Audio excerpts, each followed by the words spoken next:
pessoal, tudo bem com vocês? Espero que todos estejam bem. Estou aqui no meu consultório. Hoje o episódio é diferente, estamos juntos aqui. Voltamos há 2 semanas aqui no Espaço Zion, então hoje a nossa conversa será presencial, nós dois. Sim, finalmente, né? Finalmente, do jeito que a gente sempre fez. Espero que vocês gostem desse novo formato. Oi, Gui. Oi, Dani. Antes de qualquer coisa, para ninguém chamar a gente de hipócrita, a gente está sem máscara gravando, porém, continuamos tomando todos os cuidados possíveis no espaço. Cliente sempre está de máscara, a gente não causa nenhum tipo de aglomeração, mas a limpeza e todo o resto. Então é só para gravar aqui e mesmo assim com uma certa distância. Circulação aqui é sempre de máscara, Sim. né? Tem uma série de regrinhas, quem passa aqui com a gente já sabe. Bom dizer para ninguém chamar a gente de hipócrita, porque a gente sabe como é. Sim. Né? Vamos lá, tema de hoje. O Gui sempre me traz um tema para quem está aqui pela primeira vez e a gente conversa com opiniões, com questões da psicologia, com achismos, enfim, com tudo que vem. Da minha parte, principalmente com achismos, né?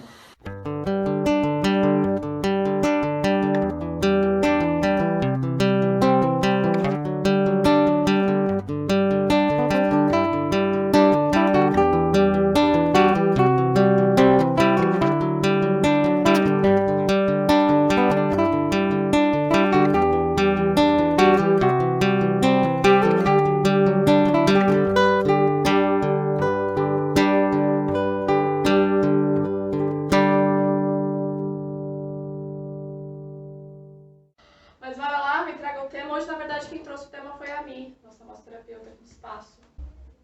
Aê!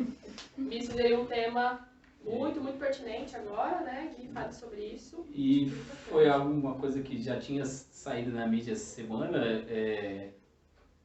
não sei se todo mundo teve acesso, não sei se você leu a matéria toda. Basicamente, o que é? Uma mãe e uma filha, elas são do Candomblé, né? Não sei, acho que foi no Rio de Janeiro que elas moram. E a avó, se não me engano, paterna da menina, ela é evangélica. E a menina estava passando pela toda a iniciação do Candomblé, é pré-adolescente, eu não sei exatamente a idade dela, mas é pré-adolescente. Ela estava passando pela iniciação dela no Candomblé e tudo mais. A mãe paterna, né? Desculpa. A avó paterna fez uma denúncia para o Ministério Público, falando que a menina estava passando por maus tratos e algumas outras coisas mais. Então fez a denúncia. O Ministério Público foi até lá do terreiro, a menina estava no meio da iniciação, ela tirou a menina de lá, tirou a guarda da mãe da menina, passou para a avó, mesmo com a menina falando que ela gostava da religião, que ela queria praticar isso, que ela estava ciente de tudo isso, e não sofria os maus tratos da mãe. O ponto mais importante talvez seja a falta de averiguação do Ministério Público, porque a avó fez a denúncia e o Ministério Público não averiguou nada. Era a palavra da avó contra a palavra da menina que supostamente estava sofrendo algum tipo de trauma, de abuso, mas isso não aconteceu. Então, para mim, é um caso de intolerância religiosa, né? E eu acho que combina com o que a gente já conversou muitas vezes de intolerância e hipocrisia, né? E como é difícil, mesmo no Brasil, quando a gente tem uma sociedade predominante descendente de negros, né? E tem muito forte a parte da religião africana, de matriz africana aqui, como mudou e a gente sofre, eu nem sou religioso. E sei lá, não sei se você tem alguma opinião ou se você tem mais propriedade para falar do campo psicológico, por que isso acontece, por que algumas são mais normalizadas e outras não, por que, sei lá, é tão ruim você ser diferente de mim religiosamente, acreditar em outras coisas.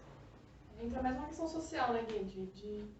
De massa mesmo, porque pelo que você acabou de falar, o Ministério ele agiu de uma maneira que a gente pode falar muito preconceituosa. Né? Então não foi nem um pouco ético, se a gente for pensar. Não. Porque ele provavelmente não conhece o rito de passagem, de inicialização do Candomblé. Que é você ficar lá, enfim, não tenho tanta propriedade também, mas de você ficar isolado, de você ficar ali tudo certinho, para começar tudo muito bem feito. Então ele atuou de uma maneira preconceituosa, isso acontece o tempo todo aqui. Né? Então, por mais que dizem que aqui é um Estado laico, Não.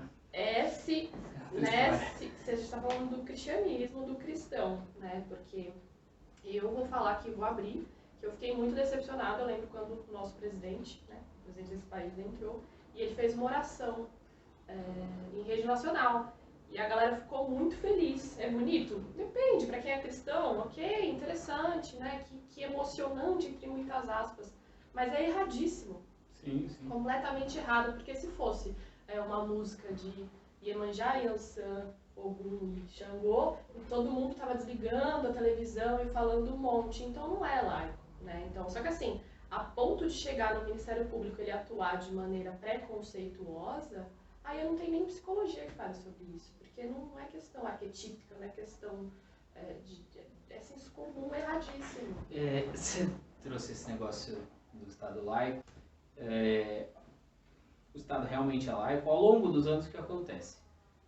Todo candidato a presidente, ele tem que se colocar religiosamente num cenário, mesmo que ele não seja.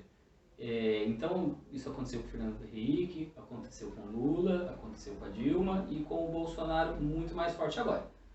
Para dar uma pincelada muito por cima, se eu não me engano é o Fernando Henrique, ele em determinado momento, lá atrás, se eu não me engano antes da primeira eleição dele, ele disse que era ateu e ele sofreu uma queda de popularidade muito grande na época por isso. E logo depois ele se reaproximou das igrejas e tudo mais. Então, de 4 em 4 anos, a gente sempre tinha algum candidato presidenciável em culto, dos cultos evangélicos e em igreja católica. Nunca em cultos de matrizes africanas, orientais ou qualquer outra coisa diferente. E o posicionamento ateísta fazia a imagem dele ser errada. Como isso? Como uma sociedade, um país que o Estado é laico, eles têm que ter essa aproximação religiosa. E se não tiver, eles caem em popularidade. Por que a impressão da sociedade traz isso? Tipo assim, o cara que é religioso, ele é mais confiável do que o cara que não é. Para mim é um jogo de poder dos dois lados. Então, você pega o cristianismo, ele já traz na história dele uma figura representativa de autoridade, né, a Igreja Católica e tudo mais, onde as pessoas precisam seguir aquela ideia. Então sempre tem alguém na vertical, sempre tem alguém no poder que diz o que é certo ou errado. Né? As outras não tanto. Você pega a Umbanda, eu nem tenho tanta propriedade para isso, mas são vários deuses. Né? São várias entidades, são várias coisas diferentes, vários guias, tem uma série, uma porrada deles. Quando a gente fala do cristianismo, do catolicismo, não. Então eu preciso ter uma figura de autoridade, seja num país, né, onde a gente fala democracia, mas é interessante que haja regra, superego, na psicanálise, alguma coisa assim. Então é um jogo de interesse. Vamos continuar sempre disseminando essa ideia, porque é bom politicamente, bom religiosamente, e estamos juntos, na minha opinião. Então fica uma questão muito de poder. Então eu faço isso na igreja católica, protestante, evangélica, dissemino essa ideia que já é o que eles acreditam, porque está na Bíblia, né, no Antigo e no Novo Testamento. Então, assim, eles precisam dessa figura e eles vão projetar, psicologicamente, eu falo de projeção, projetar nesse presidente, que é uma figura de autoridade, que ele vai ser a solução ali de todos os meus problemas. Se ele vai num lugar mais democrático, onde existe talvez Oxalá, mas tem o Xangô, tem o Ogum, tem o Iemanjá, tem o Oxum, tem... E aí, onde as pessoas podem ter voz, aí fica complicado, né? Então, acho que é muito parecido com as lutas também, quando a gente fala do LGBTQ+, as pessoas falam assim, mas pra que tanto nome? Por que tem tanta coisa diferente? Porque tem que ter, porque se não tem nome não existe. Uhum. Então, assim, as pessoas estão com muita preguiça de tentar entender o que é o Q, o que é o L, o que é o B. Né? É muito parecido com isso, com essa questão, tudo muito parecido. Né? Quanto mais eu sei e entendo daquilo, mais o outro tem lugar da fala. E eu não quero que o outro tenha lugar da fala. Né? Nem sei se eu estou devaneando demais aqui, mas o outro não pode ter lugar. Se eu dou nome para ele, ele existe. Uhum. Então é melhor que a gente tenha só uma figura. E aí fica isso, o presidente fazendo campanha dentro do catolicismo, né? Enfim, do cristianismo, e eles fazendo o inverso, né? Lembro não sei se foi a Dilma que foi no Templo de Salomão, e foi o Macedo não era assim, só que ela foi, e de repente fizeram uma farsa e todo mundo ficou coleguinha e fica um grande poder ali. Essa é a próxima parte que eu ia falar, conforme você foi falando.